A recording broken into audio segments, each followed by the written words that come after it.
Welcome back to the show. Great to have you here on our Total Wellness Tuesday, where we will be diving headfirst into the 4 ways that heavy metals can disrupt your hormones. So the sneaky thing about heavy metals are that we're not typically seeing them when we are absorbing them into our body. I'll give you the different ways that we are exposed to them on a daily basis or near daily basis and how they can start to build up in our body. I'll also give you ways to test them if you choose to, how to remove them from the body, and just be more diligent overall. The goal is always to teach you the knowledge that you need to keep yourself healthy and safe, to also help your family members as well. That's such a big thing. Not everybody in your family is interested or willing to study the things that you are, that's willing to take their health and their health knowledge to that next level. But the nice thing is if we have one person in every family that's really dedicated to learning more about health, natural health, because they certainly don't teach this in school, they're not going to teach it to you in the media. So how can you learn it? Well, reading good books, listening to podcasts, really absorbing the material that seems to speak to you is a great way to do that. And obviously, you want to do it over time because what you learn today hopefully will build off of the knowledge you had before, and then it's going to allow you then to take your overall knowledge to that next level next month and next year and the year after that, because it begins to compound. We begin to make connections in new ways.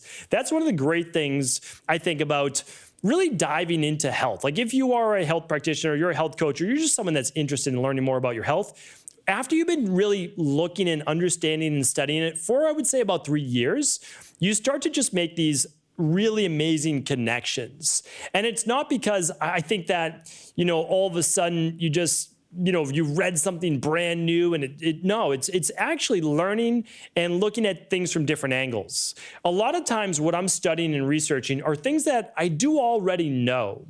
But when I read a different book or new research, I'm able to see it from a slightly different angle. And then that angle allows me to make the connection, like I'm doing today, between how heavy metals could actually affect your hormones. So let's say you have higher levels of estrogen, like we'll be talking about tomorrow.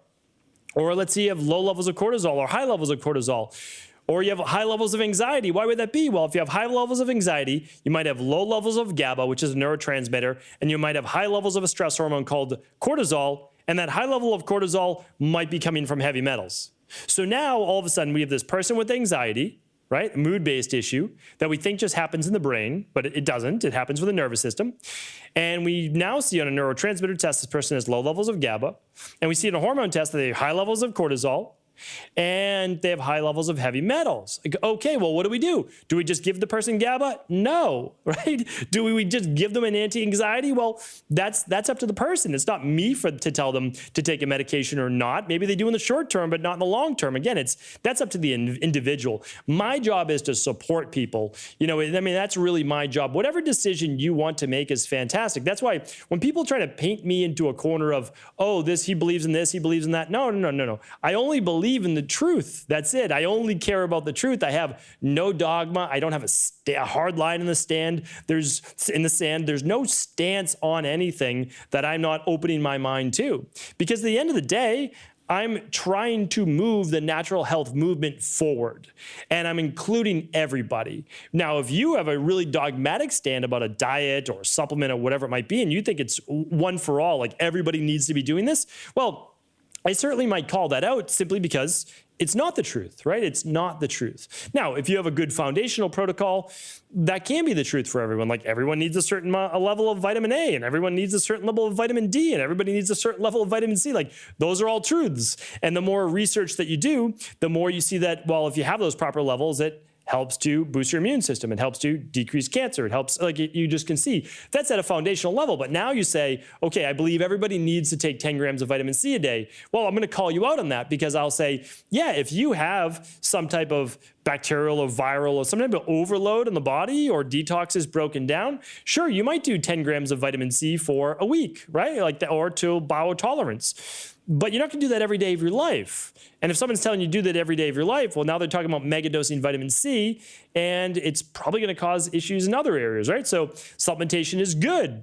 You'll most likely be a healthier human being with supplementation, as long as it's good, healthy, functional medicine supplements. But when you start doing megadose as well, that's when we start to get in issues for the long term. The short term, typically not an issue. In the long term, it's a big issue, right? So that's what we want to look at. But that is it. And that is another little rant that I sometimes go on, but I want to bring it back to just understanding a holistic approach to your health, right? So it's thinking downstream. It's understanding that, yes, you may have anxiety, you might have thinning hair, you might have weight gain, but you have to ask why.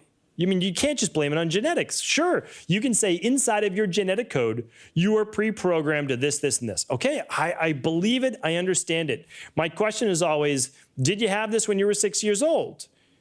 And the answer is typically no. So I say, well, why at 46? And nobody can, they just say, well, that's just when it happens. Well, no. I mean, did it happen for every single person in your family at exactly 46 years old? The answer is probably no. Some might have been 42, some might be 37, some might be 53. Well, then why the age discrepancy? Well, that's essentially when that rain barrel overflowed for that person, right? So, I mean, I have autoimmune disorders in my genetics. Okay, it happened when I was 17. Didn't happen to other people in my family till their 40s, 50s, 60s, 70s, and beyond, my grandparents and my parents. So why me at 17? My rain barrel overflowed at 17.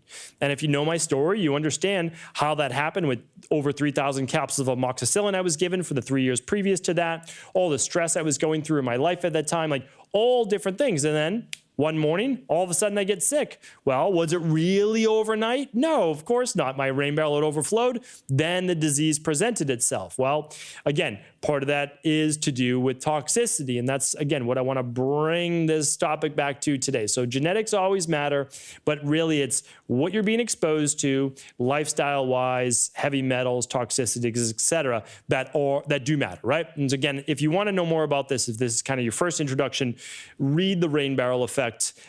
It is a book that teaches you how we become unwell, gain weight, start to age faster, and what you can do to reverse that process. So let's get into it today. How heavy metals really affect the body. Now, again, we're talking downstream, right? So we're saying you have these big diagnoses of whatever it might be, okay? But what does it look like overall in your body? Just to kind of give you a picture of what it could be. We're talking about cardiovascular issues, higher levels of blood pressure. We're talking about prostate inflammation, maybe fibrocystic breast-based issues. We're talking about skin issues, skin rashes, migraines, headaches, brain fog, metallic taste in the mouth. It could be issues with the overall neuropathy, tingling of the hands and feet.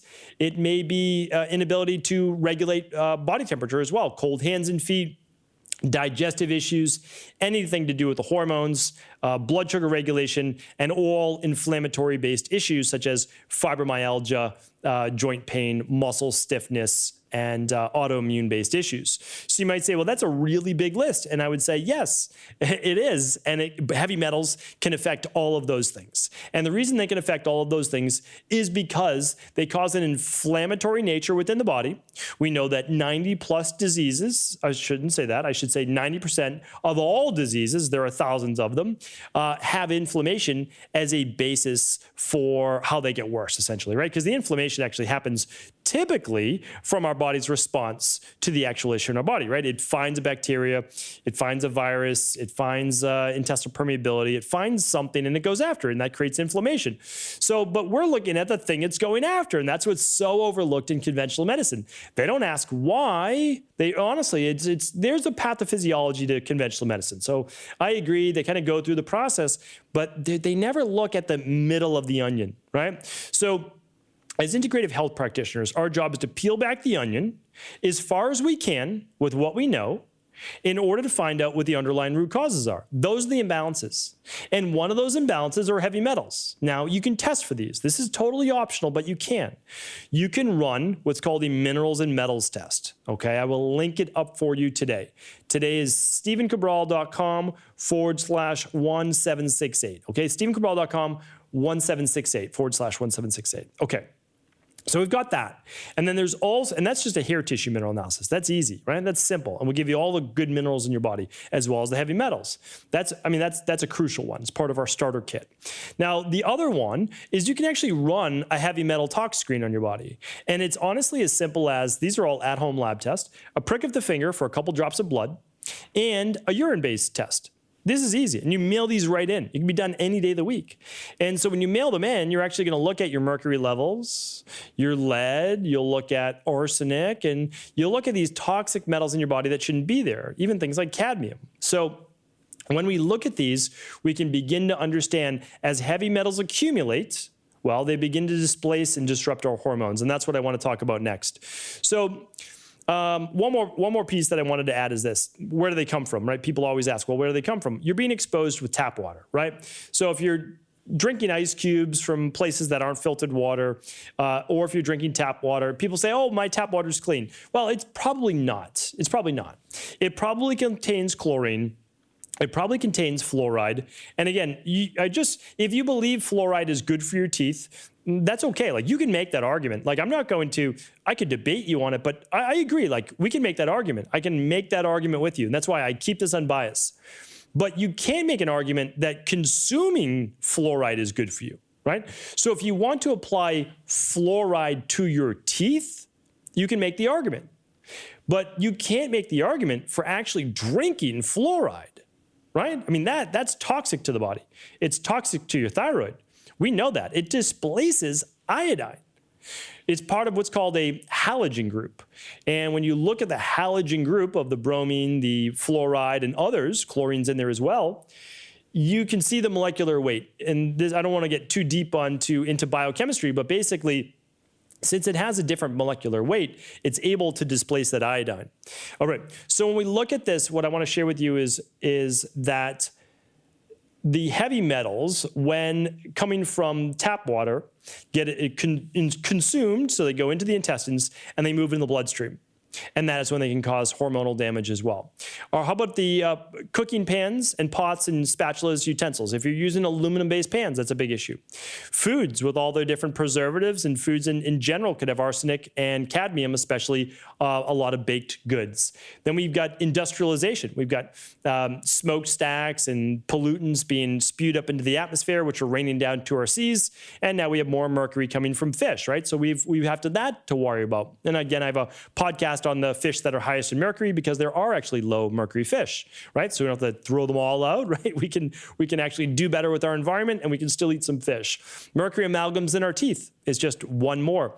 And then cosmetics and bath products and deodorants have lead, cadmium, have all sorts of different heavy metals, and aluminum as well. So that's where we can essentially, we're in contact with it. And I know that you're able to find the ones that are more non-toxic. Again, you can go to a website like ewg.org, and you can actually look at your products and see if they contain a lot of these toxins or not. That's a great resource for you.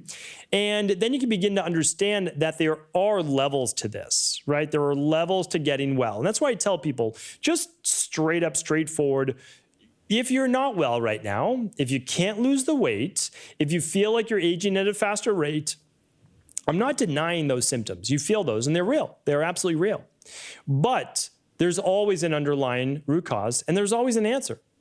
And there's typically multiple underlying root causes. Like heavy metals might be one, but so might be higher levels of cortisol, right? And they can be linked. And that's what I want to show you right now. So when heavy metals enter our body, they're going to disrupt our hormones in 4 ways. The first is with your adrenal glands.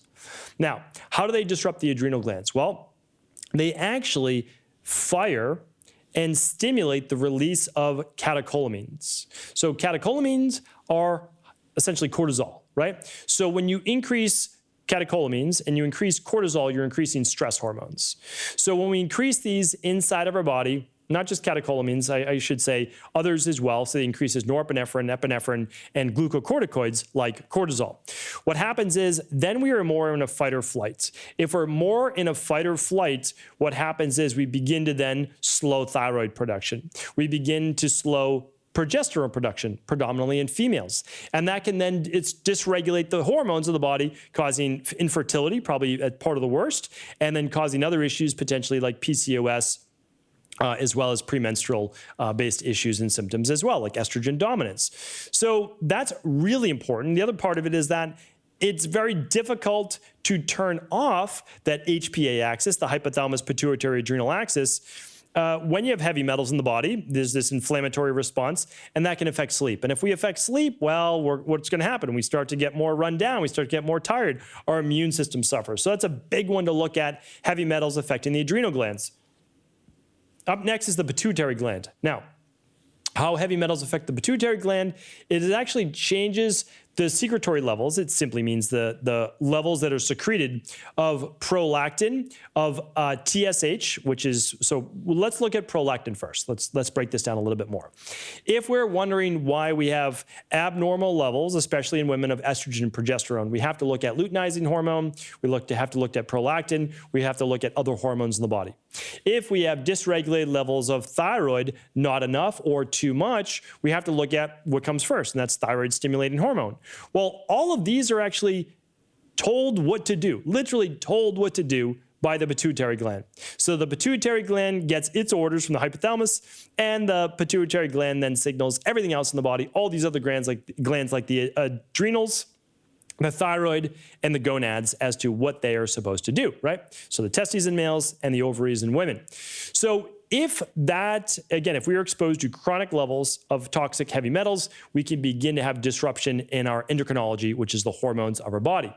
The next one is the thyroid gland. I know I've been talking more and more about this. Yes, the thyroid gland is affected from what? Well, it's affected from our estrogen levels. It's affected from our adrenal levels. And that's why anyone that's trying to heal their thyroid cannot look at thyroid alone. I can't recommend enough checking out the free masterclass at stephencabral.com/courses on the thyroid, or diving really right into the full thyroid health results accelerator and finally figuring out why your thyroid is imbalanced, right? Instead of just kind of masking those symptoms or medicating those symptoms. Okay, so when we have higher levels of heavy metals, I gave it away earlier in the show, you are displacing the minerals and nutrients needed in order to create the active form of thyroid hormone. So TSH is not the thyroid hormone your body uses. A lot of people confuse that, and that's totally understandable.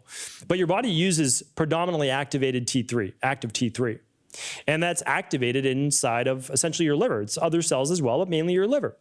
Now, T4 comes before that, and that is being produced from thyroid stimulating hormone. So thyroid stimulating hormone tells your thyroid to stimulate hormone production, right? And that's mainly T4. There's some T3, and then T3 is activated out of that T4. So what happens though? Well, if we have heavy metals, especially like fluoride and cadmium and chlorine and bromine, then those actually displace iodine, which is one of the crucial minerals needed in order to create thyroid hormone. So really, really important that we look, again, there are levels to this, right? We peel back that onion, you will find your answer. And the last one is this. So many issues people dealing with today. It's like 1 out of 3 people are eventually going to have type 2 diabetes, which is, I mean, it's awful because type 2 diabetes is preventable. I mean, it really is. And this is not the only factor, but when you look at toxic heavy metals, it's going to disrupt 2 things in your body: cell membrane health, as well as the pancreas, okay? The research is mainly around the pancreas. There's no doubt about it. I want to be honest with you. But inflammatory-based issues with the pancreas can dysregulate the amount of insulin you produce, which can then leave more or less blood sugar in the bloodstream, right? We don't want chronically elevated levels of blood sugar. What happens? Well, we end up with type 2 diabetes, and it's a serious issue. So, and there's a lot of complications from type 2 diabetes. Now, the other is the issue, the cell membrane health, of whether the actual receptors in the cells are going to be open to insulin, right? If insulin is in the bloodstream, but your receptors are not listening, it's not going to help shuttle the glucose out of the blood and into the cells. So the pancreas is another crucial way to look at this. And the reason why I bring all of this up to you today, and there'll be no quiz at the end, there's nothing to memorize here. You just have to understand, if you're dealing with hormonal issues, you're dealing with blood sugar issues, you're dealing with autoimmune issues, there are underlying root causes. It's not just genetics. Yes, I mean, again, I go back to it. I have autoimmune issues in my genetics. I had them at 17. It's more than 20 years later. I don't have them anymore. My body is dis-ease free. None of those exist in my body anymore. I have more energy today than I've ever had in my entire life. Why is that? Well, I had to look at some of these toxicities. That was one part of it, right? There's healing your gut. There's different levels to this. But if we're not looking at our heavy metals, it's always going to be that, as they say, thorn in the elephant's foot, right? Or that straw that broke the camel's back. So we want to make sure that we're dealing with heavy metals. It's one piece of the equation. What you can do is you can go run those labs if you'd like. One's the complete heavy metal test. That's a really in-depth one. Or you can run the starter kit. Part of that is with the minerals and metals test as well. Now, you can, of course, get those at equi.life, EQUI.LIFE, or you can work with your local integrative health practitioner, naturopathic doctor, anyone that specializes in this, and they can certainly help you as well. So hopefully this was helpful today. I'll try to link up all the useful information at stevencabral.com/1768. I'm always open to your questions. Let me know. I'm here to help. This was only one podcast. We'll do many more. And of course, if you haven't checked out the Rain Barrel yet, that's going to make this make a whole lot more sense. Thank you so much. Of course, if this was helpful, please do feel free to share it with anyone else you believe it could serve.